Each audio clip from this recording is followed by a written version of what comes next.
welcome back. Welcome back. Boy, here we are. Yeah, in the middle of summer here. Friday, the what is it? The 11th. 11th. Yeah. Art and I are here.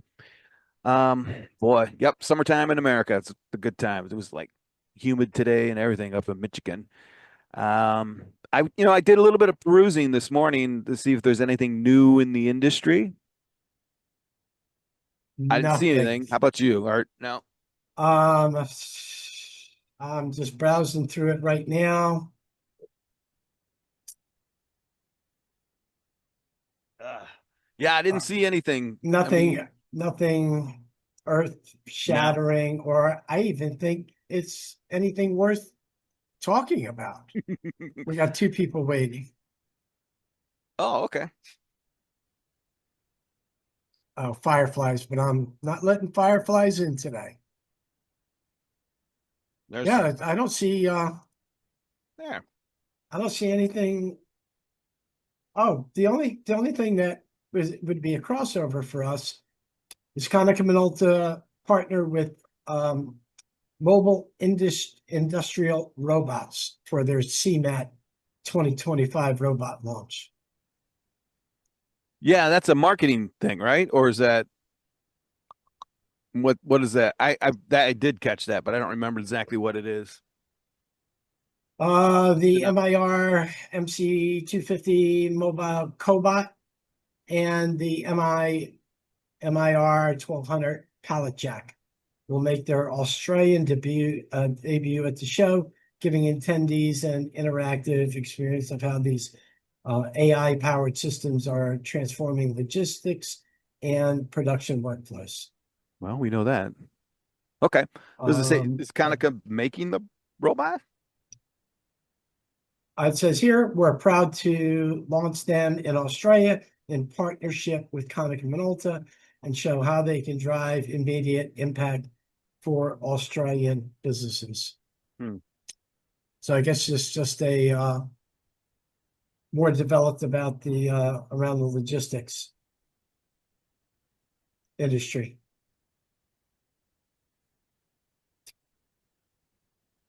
And otherwise, a lot of IT stuff. There's always a lot of IT stuff going on all the time. Yeah. Well, yeah. I mean, everything AI is just pushing all sorts of goofy things around out there in the IT world. Kevin has made it on board. Hello, Kevin. Hello, Greg. Hello, Art. Hey, Kevin. Yeah, nothing earth shattering. Slow week after 4th of July weekend, I guess. Um, have you guys heard of a company called Zendesk? Yeah, Zendesk. They do service support. So yeah, like they everything chat um chat bots, most every site out there that has like a customer service chat of some sort, banks and returns and all that, they make the software that does that. But I was able to get a couple questions in on him, was on a interview this morning because they are big into artificial, as you can imagine, AI, even before OpenAI hit the market. But it's interesting because the conversation went all over the place from technology, databases to replacing employees, which his software has done. You can't ignore that, but it's just a tool, is what he says, to help existing companies manage the customer support relationship. Okay, but as we got further into it, because of the AI and the advancements in all these chatbots, as we've seen, it isn't that far off that there won't be any more human, or like I should say, if there were 100, there may be one left, a human interface, because this AI stuff is getting so good at the conversational level. All it needed to do was plug in once to if you're selling dishwashers or transmissions or whatever, and you've got people calling in, it all had to do was get trained once on your existing data. Customer Then, customer customer service is like the killer application for AI because you can create a yeah, knowledge base and chat bots and support bots and marketing bots because you have these conversations, right? The sentiment analysis, customer call and they're upset, or there's a Yep. good sentiment, or you could go through it and use it for training. But there's a lot of good applications for that around customer service. It was a good show, and one of the few times, probably counted on my hand, is when you're talking AI with someone who isn't a propeller head in AI. And this is what I've really started to notice the big differences between the models. Is people who like one model are used to programming. I mean, Art and I, we don't program, but we deal in words all the time. And Kevin, I don't know if you consider yourself a programmer or not, but our whole world is around, Communication. conveying ideas, communicating and translating ideas into action. That's not a spreadsheet. It's not an if then else, but we've got everyone who's out there evangelizing AI is a propeller head, and they're all agog about it because it cuts down and it helps you program better and vibe coding and all that baloney. We don't even do that. So when I look at like Grok dropped, Grok 4, right? Elon's AI. You look at it, it's the best. It's got more processors. It's the biggest brain in the world, whatever. But it can't do a custom GP. You can't do a custom something. Can't have a project. I'm just comparing it to OpenAI because that's the only thing I've got. But you can't have any of that. Everything is unique to it. Every conversation is a new conversation. There may be a memory thing I'm not aware of, but it's not as easy or as understandable as it is in OpenAI, even Gemini. And I think, yeah, I was looking at last week. Was it Gemma? That's yours, right, Kevin? Maybe that's how I It's remember it. it's yeah, it's a Google It's LLM. the Google side. Yeah, well, it doesn't do custom GPTs and store stuff like that. I couldn't put Celeste under well, I shouldn't say that. It does if you hard code it. Mm, I'm not going to build a program for less. I'm just going to have, as an example, right? Or any of my other, I have a bourbon writing project where it just, I feed it a bunch of articles and it comes out with a cogent master article based on those articles. You can do that once over there, right? Put it in the prompt, but each time it's going to be different. I build a persona around that particular newsletter. It's going to talk in these types of syllables at this level and all that tone and everything every single time. The content may be different, but the tone and everything is the same. Um, can't do that in anything else, but because I think most of the big AI programs are developed by programmers who are helping solve programming problems. yeah. Yeah, it was So interesting. Yeah, I don't know how they benchmark these things, but Grok got some good, yeah, the new version got some good score for sure. Um, like it really understands like a very sophisticated person now. So it's amazing how fast this stuff is just becoming like just a year ago, like you could definitely tell images were fake, right? yep. But now you can't even tell hardly, right? It's just advanced so much, so fast. I just saw today a commercial by a real marketing company for a real customer in the financial markets, all AI generated, Wow. and Yeah. it looked great. You can't Yeah, tell. and I mean, it went from Jesus Christ to the Spartan 300s. It was all over the place. I forget what the theme was, but dang, and it was good. And the whole article was about no actors, no film crews, no lighting, no microphones, no script. You know what I Wow. mean? Just click, click, Yeah. click, click, click. Wow. And the cost was a tenth of what it would have been. And besides, you probably couldn't have done it, right? Because it had 300 Spartans and they're going up against Xerxes, like, Wow. no. And it looked good. It looked really good. Then I saw some automotive, a Jeep commercial. It's like you can tell, but you can't tell that. I mean, it's like, damn, that's pretty good. So, and you're Yeah. right, about a year ago. One of the things that I am seeing as a trend, I think you guys were going over the news, is the deep fakes. Like it could be because my LinkedIn is that algorithm is showing me stuff, but I Mm. just see every day a deep fake video, a deep fake phone call. Like this is becoming a big problem all of a sudden, right? Fake invoices, fake receipts. So Hmm. so generative AI is beautiful, wonderful, very creative for movies, for videos, for customer support, but it's easy to dupe AI too. You know, like uh, I read a deepfake that somehow they prompted and said, "Tell me the social security numbers or something," and it Yeah. just told them. Yeah. So that needs to be consideration, because if you could fake out the AI very easily like that, then people will always find a way to manipulate it for Yeah. their own advantage. Well, I think McDonald's just had a 37 million person breach. Wow. Was it McDonald's? I think it was McDonald's. Um, and it got in from a password. The password was 12345 6. Oh, that's what it was. Yeah. And that's right. And then I recalled a story where they tried to use AI on the order taking. You drive up and then you Yeah. talk to, and they couldn't even get that. Well, they couldn't get that right, so they abandoned the project. And then this happened. Yeah, that's what I was referring to. They duped the AI and to get the password. It was like unbelievable. It was Yeah. so easy. And A, the password, all right, 12345 6. First Yeah, off, it's like, are you kidding me? yeah. If it's an AI to an AI, use data's password. It was 53 digits and numerics and alphas. Um, but yeah, interesting. I don't know where I was going with that. Oh, well, it's a passing thing. It's not going to be. I mean, there's going to be a world without passwords. I don't know what it's going to be, but it's going to be like that. Because you just said if AI can dupe it, then AI can stop it. Hmm. So Exactly. uh, we're in that pattern right now. We're in that stage. Um, Good point. I had a here. I'll bring Debbie Downer into it, and I want to get your guys' opinion, especially yours, Art. I had a conversation with a buddy of mine. I'm not going to mention his name. He was one of the MPS dudes from the beginning, right? He got in early. The business blew up. He did a whole bunch of things differently than the regular channel did, and it worked for him.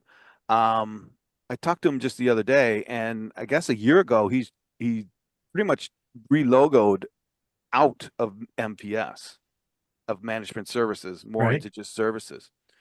And his conversation that I had with him was like, it's difficult to get people to talk now. He can't get face-to-face appointments. Everyone wants Zoom appointments, if anything at all. And the conversation go, well, what does that mean? Do you think people changing, or well, people are changing, but the MPS market, the demand is dropping. So I haven't heard anyone say that in a while. I mean, we've all talked about the declining pages and things like that, but there's always been a dealer who's still selling 12 copiers a month and surviving. I haven't heard anyone say, yeah, there's an absolute dip. And I trust this guy. He's usually tip of the spear kind of guy. And it's not just regional, he's across the country. So interesting. What do you think of that, So Art? I he mean, has reps all over the country, yeah, and they're all 1099s. They're reps, commission only. and they can only do virtual. They're only getting appointments virtual. Well, let's say this. The tide has turned almost 180 degrees, right? So To clients don't want to see them on site. They're going to say, no, we'll Yeah, they have an prefer a appointment, but Zoom. it needs to be virtual. Yeah. Well, and that's only part of it, right? When it got down to it, the number of people that want to see them, period, has dropped. So it isn't that, oh yeah, we'll get together and we'll talk MPS, but I got to do it online. It's like, no, we don't want to do anything with MPS. We don't have whatever reason, right? So that demand has dropped, not only in the mode of communication has It's switched, but interesting. yeah, I know. Yeah, it's because the about this time last year we were talking about the how big the card was going to be for the next 3 or 4 years. Right. There was Right. going I to mean, be 12, I think 12% growth. well, I don't remember that, but it was not a negative fall. No, Yeah. no, it I was, and it was definitely a good positive yeah. increase. Actually, more of a positive increase for MPS than office type print devices. Yeah. Office Yeah. type print devices, I think the card is in between 2 and 3. Hmm. Uh, could even have been a negative at some point in time, but MPS was up there. It was up there, and So, so, which I mean, the first question I ask myself is, are his reps getting lazy? they're all still driving Mercedes. Well, They all are. okay. Well, and it's getting, Residuals can pay for that, well, that's the thing. but they're Residuals. not going to survive on residuals. At least the company's not going to survive on residuals. The company needs an influx of net new Net business. new. Yeah. Yeah. Right, Well, it's interesting you mentioned. I forgot he mentioned that to me. He goes, "Yeah, we're still doing okay there, but the net new is dropping off. They're converting their existing." I didn't probe him hard because like, oh wow, it's like he's still servicing his existing fleet. I'll bet though it's shrinking. The net new, although it's not, I shouldn't say that. It isn't like it's zero, right? It is a trend down though. right. In my own experience, I'm about 50-50 now with on-site and virtual. Okay. Of course, before COVID, it was 95% on-site. Yeah. Um, yeah, the entire world has changed since COVID. I mean, I had a unique day today is, I've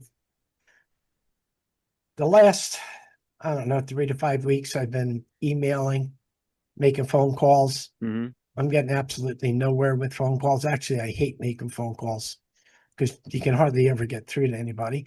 So I tasked myself to, let's start doing some creative emails and stuff like that. And it's probably out of all the emails I send, maybe 3% or 2% response out of cold outbound emails. Well. I was out today knocking on doors Hmm. and I had enough time. I got out late because I didn't want to be at somebody's office at 9 a.m. in the morning. Hmm. And I got back to my home office about 3 and I did 11 stops. Okay. But I had 3 meetings on site that went about 15 minutes each on a cold call, Oh, okay. knocking on the door. And those three are now in the funnel. Um, one is on a 2.5 year funnel. Okay.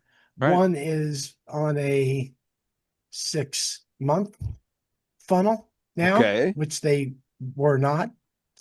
And that was a person who didn't respond to an email. So a lot of times when people don't respond to my emails, I'll put them in for a planned on-site visit Yeah. and see what happens.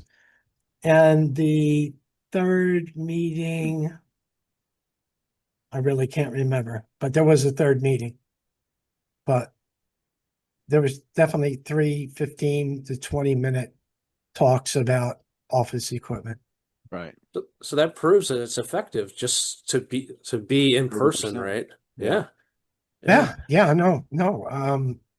Absolutely. I ran across probably out of that 11, there was I think 2 doors that I couldn't even get in. They were either closed or locked.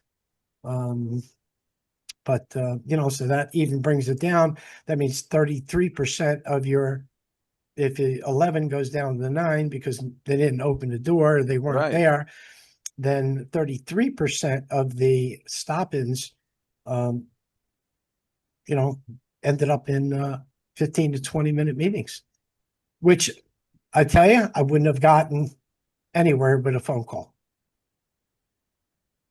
That's 33%. Well, I tell Yeah. you what, I do business with people that I can talk to. If there's like I do a lot of business with different web hosting companies. There's certain web hosting companies that are great, but you can't talk to them, so I will not do business with them. And I'll pay a premium for be able to access a real person, right? Wow. Or be able to chat with somebody in real time. Um, so I think that people still value a relationship, but you're right, the world has changed, right? People want instant gratification. They maybe don't want to pick up the phone or answer a phone anymore, right? Or emails overwhelming and too much spam, so I just ignore it, right? So just put yourself in their position. They're hearing all this stuff, and it's hard to weed through who's going to help me and is my 15 minutes going to be valuable, right? There's so much pressure in the business world to deliver value. So it's not like the old days where we go and have an hour and a half lunch and just be social, right?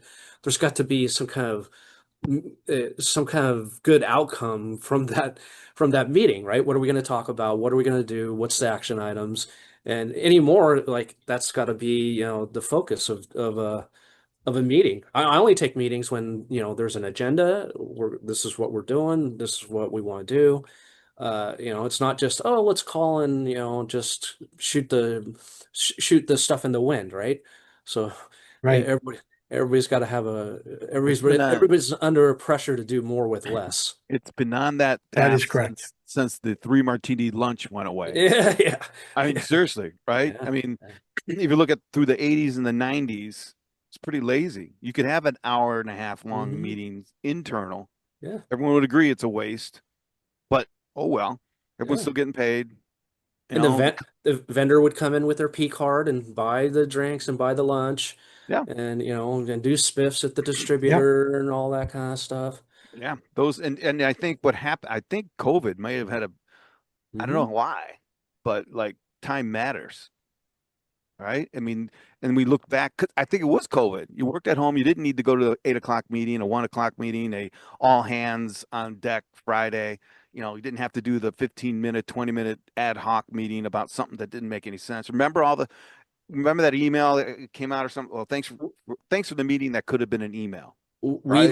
we learned the hard way to be efficient and do things remotely, right? Yeah, A lot of people didn't have that skill because they'd always gone into an office in this structured environment. So it was a drop down on everybody, right? right. And I think those that the powers behind that kind of figured, well, everyone likes to go to work, so they'll come back. And Hmm didn't Right. count on us going, hey, wait a minute, I could do everything I ever wanted to do from the kitchen table. Yep. And then it got even worse. Like, well, what do I do at work? It's like, what? Yeah. And then that matriculated up to, do I really need 300 people in the accounts receivable department? Do I really Yep. need? And then what happens? Well, the real 3 percenters knew that company value somehow was equated to headcount. So it didn't Yeah. matter if I had five guys doing the same thing and all doing it terribly. When the So, when the street looks at my company, headcount is an impact, so especially in the VCs. that company you're talking about, let's call them M&M. Do they M&M. feel do they feel they're not getting ahead because they're not getting the in-person appointments? I think they feel the pressure from the demand lowering more than not being able to get a face to face or a face to face meeting. Because he's like you are. He says, well, I can do very well when I do sit down face to face with the customer, you Right. know, right? Um, but he's not getting that. And when they do get it, he can't use those skills.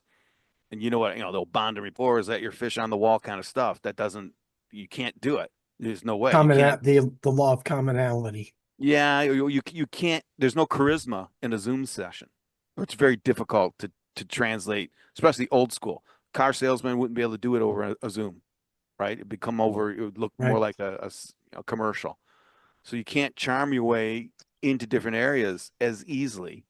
All right. And it isn't even that's on the sales side. It's really recognized on the purchasing side, right? Because now there's people who are making decisions don't fall for usually any a smooth talker or something like that doesn't have any substance. It's more touchy Dave. feely. Oh, well, I don't know. Yeah. Maybe they've got to get out of that schmoozy type stuff and get into more Oh, I don't even know. actionable items Yeah. like data and analytics hmm to hmm keep Well, that. I wouldn't accuse this guy of not. I mean, they know data. Maybe it's I time to I change think the it's business model. I think, well, they already changed the business model there, and that's what the whole thing came about.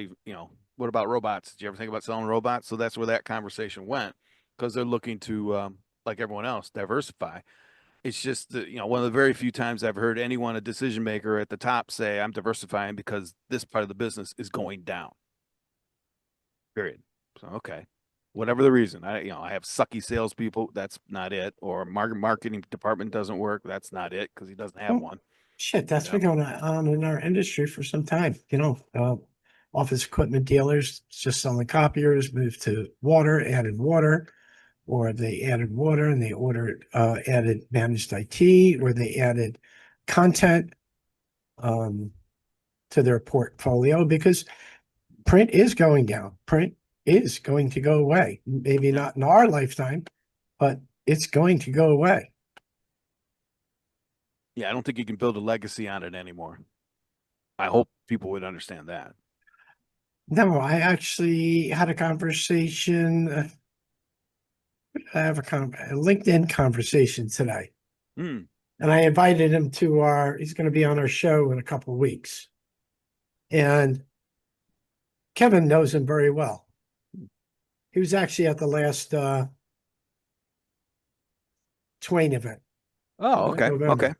Lee, great. Oh yeah, Lee you know Davis. Lee, right?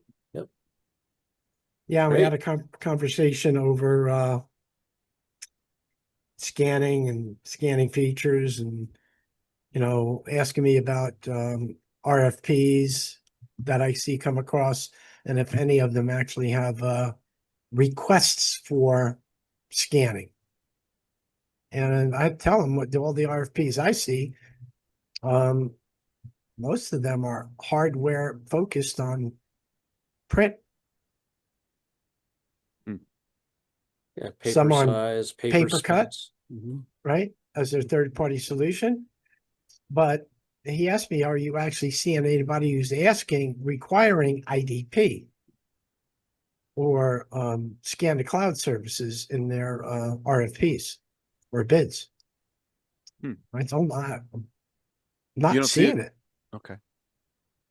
Yeah, if I could just make a comment on Lee. So definitely that's a good advertisement. I would suggest people come to that that event you're going to have with Lee, because what he talked about at our event was very practical. He said there's four things that the end user customers are asking for: affordability, interoperability, security, and ease of use. I think it was those four things. But the vendor community, whether it be IDP vendors or hardware companies, were not delivering interoperability, affordability, security, and ease of use. In fact, just the opposite.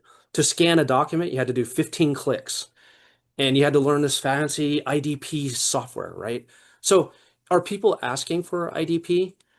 Probably not, because we have done a disservice as an industry and been confusing about acronyms and the Well, complicated and yeah. expensive. What Eh, does IDP do? Until Exactly. it, yeah. So so why don't we say that what it does, right? It takes metadata off the page. That's it, right? And But there's what is the deliverable? Metadata off the page. Okay, but what does that mean? exactly, it's better search or better workflow, but that's the whole point, right? So we get wrapped around the axle about what IDP does and how it does it, and it could classify and semi-structured, unstructured, whatever, right? But but all the people care is I get the data off the page and put it in my database. Then I could do something with it. Well, If we simplify the message, then what's in it for me? yeah, exactly. Right? It's going to Yeah, increase your productivity. And as there you your go. business grows, you may There you not have to hire another employee Yeah, because you've invested in this intelligent document processing. yeah. And what is it? It's fancy OCR, right? Remember optical character Yeah, recognition? yeah. There you go. But then this could do a lot of other stuff. So that's great, And I'm not bashing any of the industry, but there's 400 IDP vendors. There's startup companies, there's legacy companies in IDP, but it's a very fragmented market. It's very useful for sure. Google and Amazon and all these companies have created their own version of IDP. So so there's a need for it. Big companies use it, small companies use it, but nobody's going to call you on the phone, Art, and say, "Hey, you know what? I want IDP." It just doesn't happen that way. No, it doesn't work that way. No, Yeah. I actually, we did something, we had a lunch and learn about 45 days ago. And in order for me to get 4 responses, I sent 100 personalized emails. Wow. I got 2 that actually were on the webinar.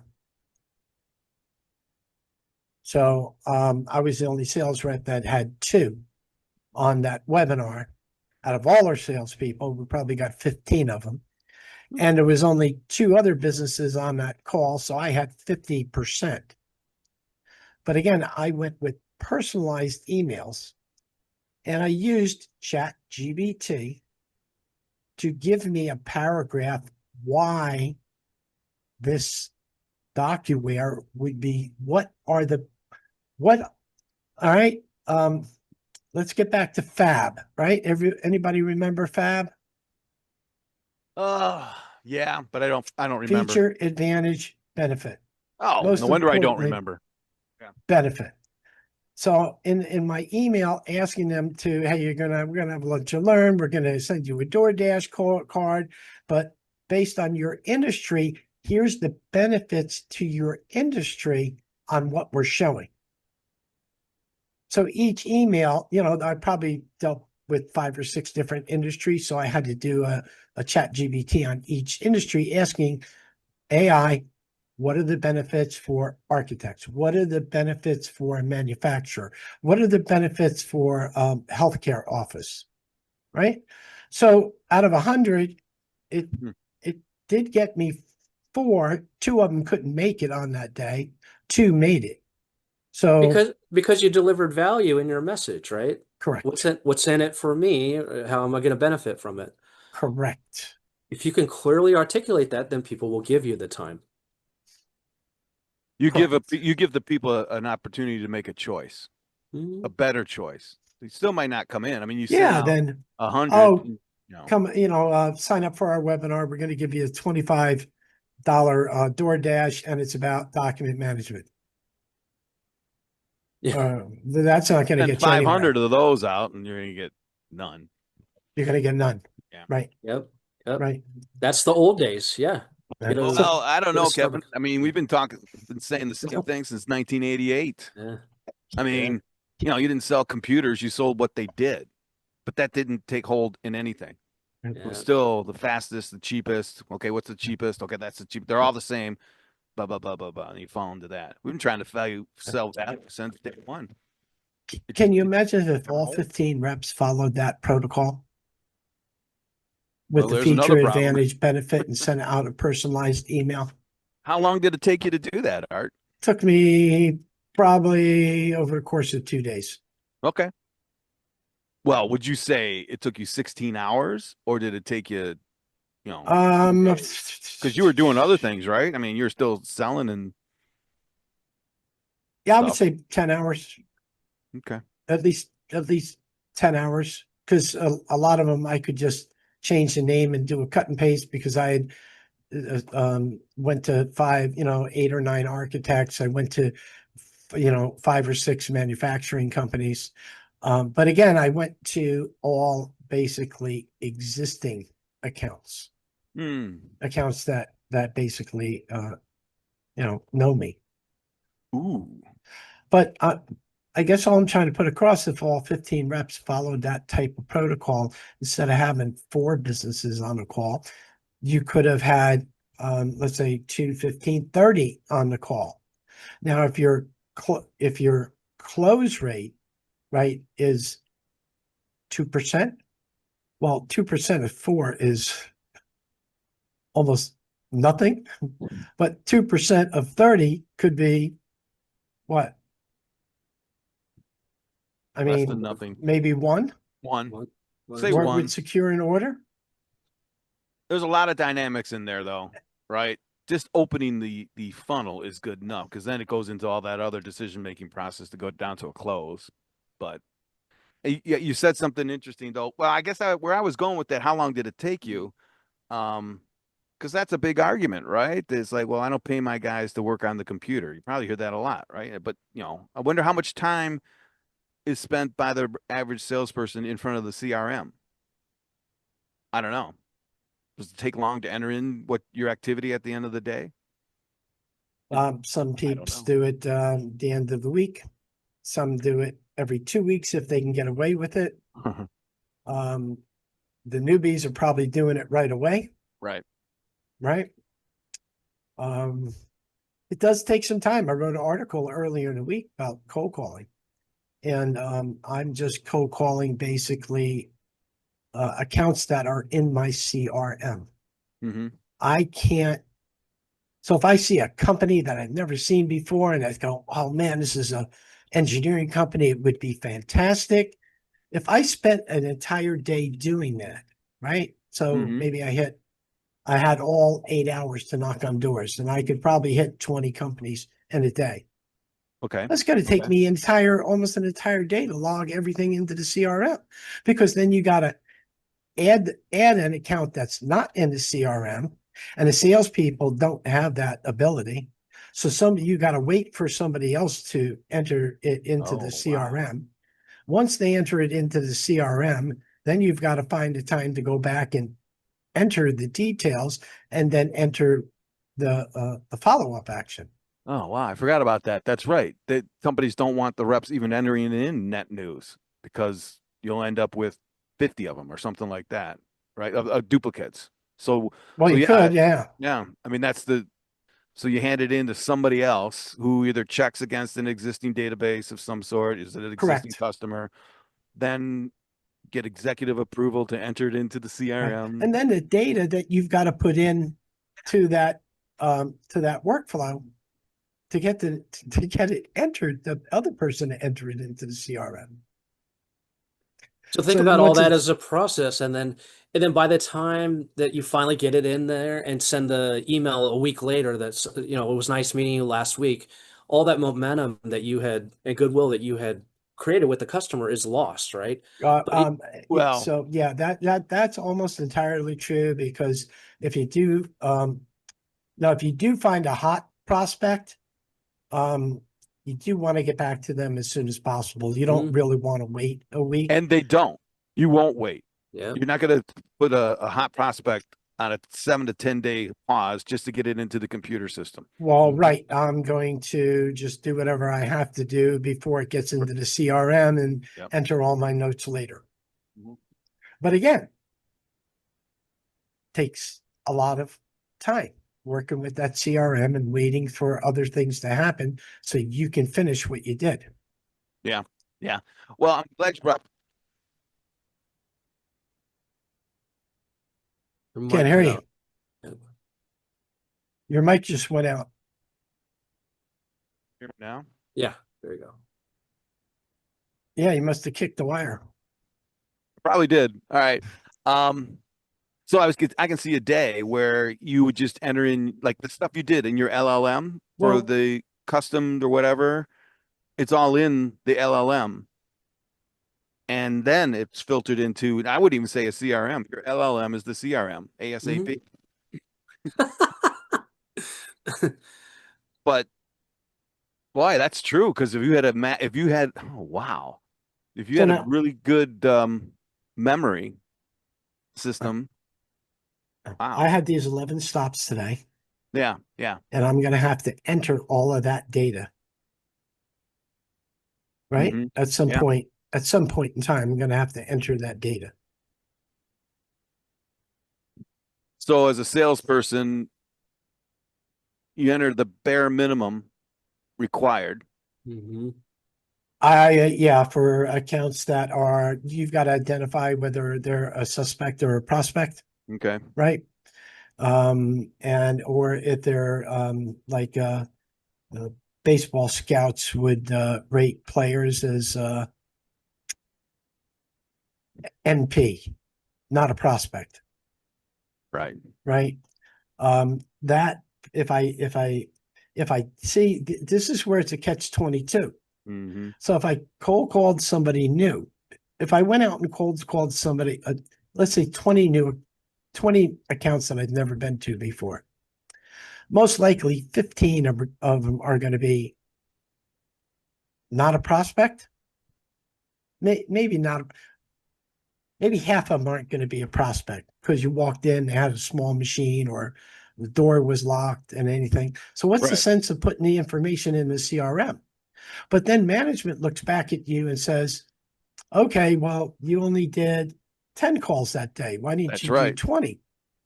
Well, I I did do 20, but 10 of them weren't even worth the effort to put it into the CRM. It's not worth the time. Yeah, I know. But And I think but that's where a lot of companies get stuck looking at the numbers on actionable items that reps do according to what they're putting in their CRM. Absolutely. Hey, Absolutely. so we got a few minutes left. I want to share my screen, something new that I saw. And Greg, you're probably familiar with it.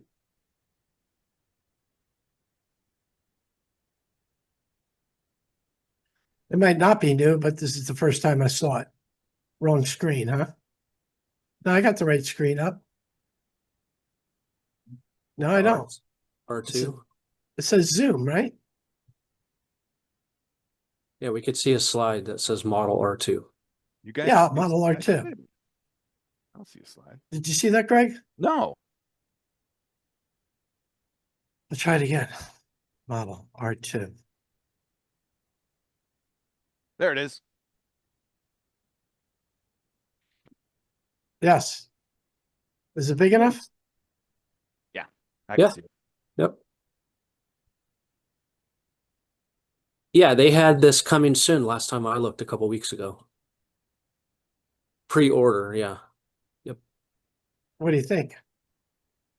Nice. Yeah. Where are they from? You didn't see the It was up and gone. Quasi. Yeah. Oh, that's their R2? Mhm. Yeah. That's why he hasn't been able to get back to me. Well, They've been busy. yeah. So, yeah, I knew about that. I just didn't put it together. Okay, that was today. Yeah, it was on Friday. Okay. What else do you see about? I didn't see it yet, Art. That's Fully cool. autonomous picking and delivery workflows. So it can work with the tray, Hmm. Yeah, picking parts. because the tray doesn't have an arm, but this has an arm, so they could see that they can be work together, right? That would be awesome. Until they stick the arm on the tray. Exactly. Yep. Yep. That is pretty cool. I remember him talking about it. But then the last conversation I had with them, they were talking about the software upgrade that's coming down. I had lost track of the arm thing, but Yeah, I was looking at the wheels too. The wheels. yeah, I saw the wheels. Yeah, the wheels use the same. What do they call that type of wheels again, Kevin? On my robot, Macam, I think it's something like that. right, where it can It's a actually go sideways. Yeah, it's amazing. This They, thing goes sideways, backwards. It could go like diagonally. Yeah, Yeah. yeah. it's a Could shame be. they can't bring that technology to cars, huh? Uh, the Chinese have. Oh, really? You got to see them. You don't see them because they're banned here in the U.S. But the Chinese I, EVs do that. I've There's seen them one. Yeah. where like they can parallel park. They just Yep. go right alongside and then just go sideways. We've got one that does it. I think it's a Cadillac. I'm not sure. There's an EV out there. It's US sponsored. I don't. It's not a Ford, so whatever. But it's made here, and it does that. It does. No, it's the H2, the Hummer from GM. Um, does that crab crawl they call it? I guess right sideways. Mm. But yeah, if you get a chance, go out on YouTube and look at the Chinese cars, the EVs, those sports cars that go fast and they do all sorts of other goofy stuff. Yeah. So that's why if they ever come to the States, they'll destroy the automobile industry because they're good. I mean, they look cool. You sell them like hotcakes, and they're not 80 grand. That's another thing. So like they're cheap.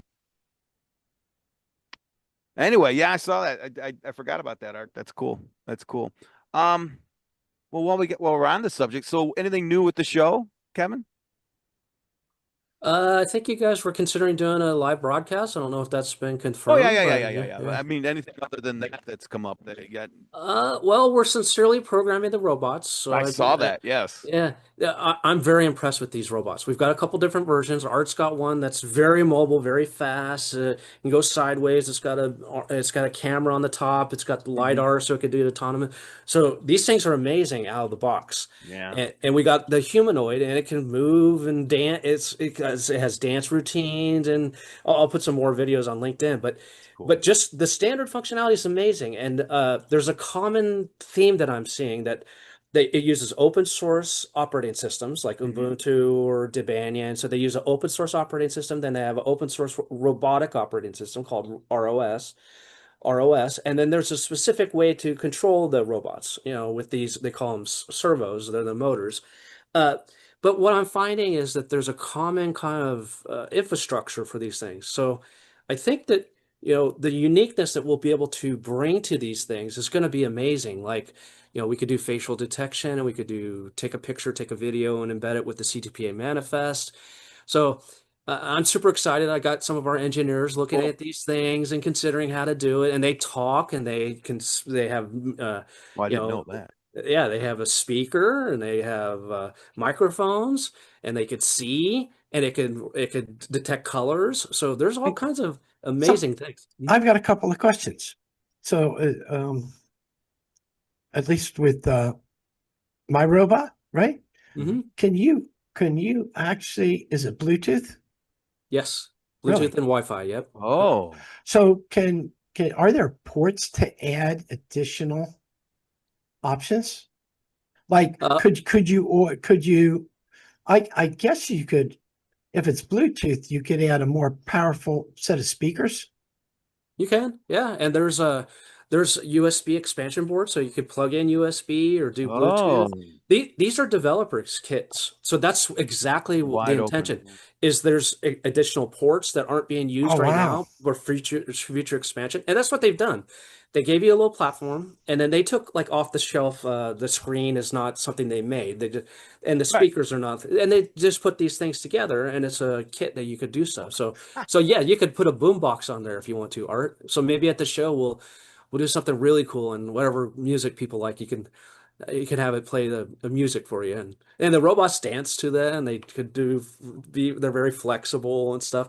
If you knock them over, they can actually get up. Uh-huh. So Greg, you asked me what's new. This We're going to be able to show a lot of this kind of capability as a simulation and Yeah, prototype. And I'm amazed at how much stuff this can do. So it's going to be a great learning experience. We'll all learn this together. that's cool. And I thought it would be very limited to just these things, but I'm Right. finding that there's going to be a lot of ways that we can use these robots, right? So their therapy, their fun, their training, their security, there's all kinds of things, their delivery. They could be all these things. And one system can do all this stuff. And that's the beauty about a robot, right? Hmm. It can learn different things. And today it could be a sales training tool. It could be security guard. And it doesn't, you don't have to train it like a human, right? It's crazy. Yeah, Yeah. yeah, So that's we cool. so we're gonna have we have Tampa Bay Technology Leadership Association. They're gonna be inviting some younger students to program the robots too. Oh, So they'll come with that's creative cool. ideas, and they'll contribute to the project. So hopefully at the end of November or after the show, we'll be able to give our community some open source software, some training. We'll be able to talk about the use case and the case study. That's So pretty it's, cool. it's shaping up to be really nice. I Yeah. would, I'm gonna, and I'll probably bug you about it every week, but I put this into your feather in your hat for you to remember. For me personally, if you guys can figure out how to put OpenAI on the bot native, so I could actually cut and paste a GPT into it, that would be great. If you can't, there's plenty of other things that are cool about it, right? So, see, So, just you don't have to answer that. Just yeah. put it No, in your. I'll have our engineers. There is an import export tool I saw, but I haven't used I it yet. no, So well, I'm yeah, just it's yeah, cool to see it walk around. yeah, I mean, yeah. so It's yeah, amazing. and with art's going to be able to recognize different colors. Oh The my the God. model that we've been talking about, it's probably going to be a lot easier than I don't know. I don't know, but it It looks like it's all capable of doing it out of the box. And some of the feedback that I got was that, training these robots is difficult. Oh, And I'm not finding that's the case because it can learn automatic, like the LiDAR, oh, it learns you don't have to say this space and this space is like programmatically. It can it'll see, learn. it Yeah, learns, yeah. yeah. So it takes a visual of it and then it learns where to go and where not to go. So I think training them is going to be easier than I imagined. So we'll see, Okay. but Well, it's but very but yeah. interesting. I mean, I heard another guy the other day, a big wig, say, you're talking about billions of androids, that's what he called them, coming out in 2030 before, like we're at Uh, the very beginning. And when it hits, it's going to be huge and fast. which, you know, everyone in my mind, exactly, is like, nah, come on. It's got to do a lot of different things. How could, but then yours and Art's are effectively kids can order those. Yes, So exactly. it's at not just the consumer level, it's at the ultimate consumer scientific kit, you know, chemistry kits of the old days, erector sets. It's like an erector set or a Lincoln log today. Yep. So it isn't going to take 10 years for this to hit. Because look what you did. That technology was very sci-fi Yep. 5, 6, 7 years ago. The military had LiDAR. That's it. Yep. Now it's almost disposable. So there's no way it's not going to happen soon. Wow. And that's why I encourage people to get in part. I mean, this is a selfish promotion for our Quick Hits Consortium. That's why I encourage people to come in now, Now, right? Because you can create amazing things very quickly and learn this stuff. And that's what we're offering is that we'll learn this together. And like I said, it's hmm, really opening the possibilities to lots of different tasks that can be done that people don't want to do, right? right. I don't want Right. to go water my flowers, right? So go water the my flowers. Go feed Yeah. the cat and the dogs, right? Go sweep up the kitchen, whatever. Do the dishes. Those things that Right. we don't want to do, we could train them to do it. Yeah. And we've got the acrobatics from Yeah, South Africa yeah, involved in the program as well, correct? yep. And he's gonna train his robot to do a use case that he's got in mind. So at the show, you'll see different use cases. Uh, I'm creating a robot that's about security and identity and whatnot. And Right. then yours will be simulating MFP resupply and repair.